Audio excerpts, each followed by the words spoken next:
Right now, somewhere in the world, someone just checked their bank account and felt their chest tighten. Their heart rate went up. Their palms got a little sweaty. Maybe they closed the app without looking at the number. That person might be you. And if it is, this video might be one of the most important things you watch this year. Because what most people think is a money problem is actually a mental health crisis hiding behind a spreadsheet. And today, we're going to break down exactly what financial stress does to your brain. And more importantly, how to stop it. Welcome to Grounded and Funded, the channel where we explore the deep, often uncomfortable connection between your finances and your mental health. If this is your first time here, subscribe and turn on notifications. We post every week, no hype, no get-rich-quick schemes, just real psychology, real strategies, and real results. Now, let's talk about what stress is actually doing to your brain. Here's something your high school financial literacy class never covered. When you experience financial stress, and I mean any kind of financial stress, whether it's a late bill, a surprise expense, or just checking your savings account, your brain activates the exact same threat response as if a predator was chasing you. I'm not exaggerating. Studies from the American Psychological Association consistently show that money is the #1 source of stress in America. Above health, above relationships, above work. And here's why that matters. When your brain perceives a threat, it floods your body with cortisol, the stress hormone. In small doses, cortisol is fine, useful even.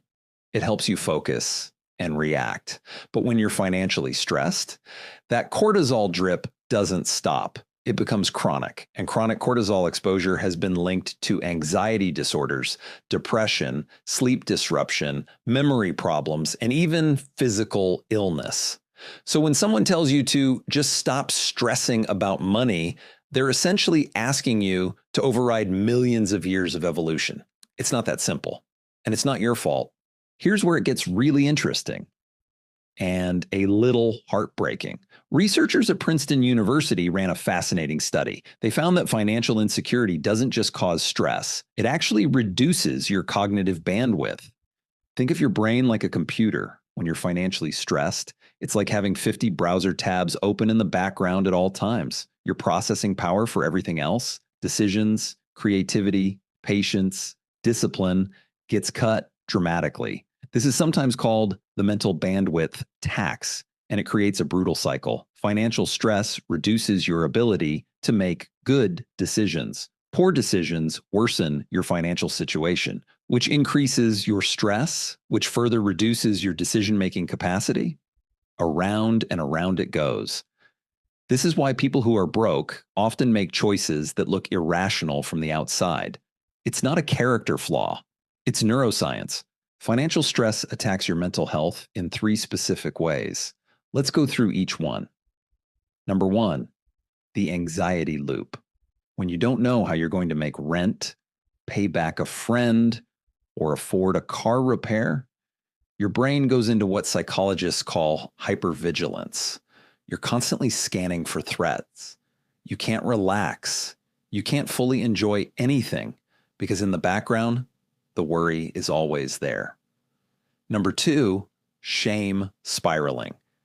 This one is particularly devastating because it's invisible. Financial shame, the belief that your situation reflects your worth as a person, makes people hide their problems instead of solving them. They avoid bank accounts. They ignore bills. They don't ask for help.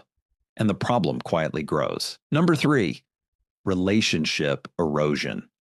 Money is the leading cause of divorce in the United States. Financial stress doesn't stay in your wallet. It bleeds into how you speak to your partner, how patient you are with your kids, how present you are with friends. It isolates you. Okay, now that we've diagnosed the problem, let's talk about what you can actually do, because awareness without action is just anxiety with extra steps. Step 1, name the feeling, not the number.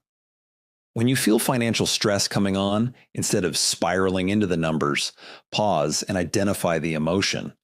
I feel afraid. I feel ashamed. I feel overwhelmed.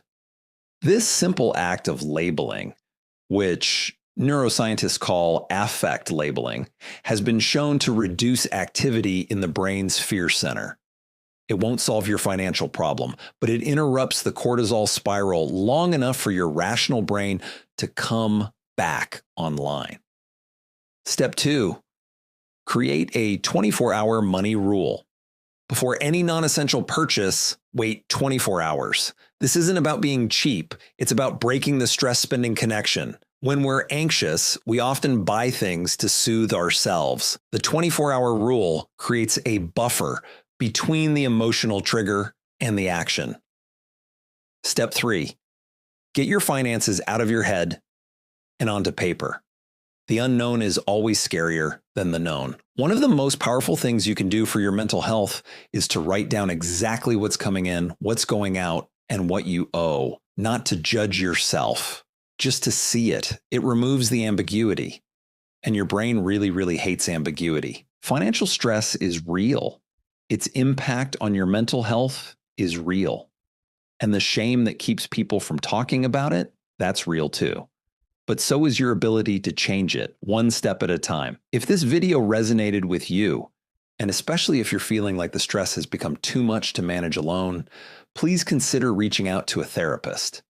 You don't have to figure this all out by yourself. If you found this video helpful, hit the subscribe button.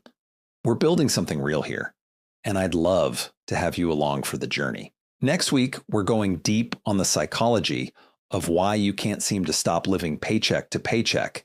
And spoiler, it has almost nothing to do with math. I'll see you then.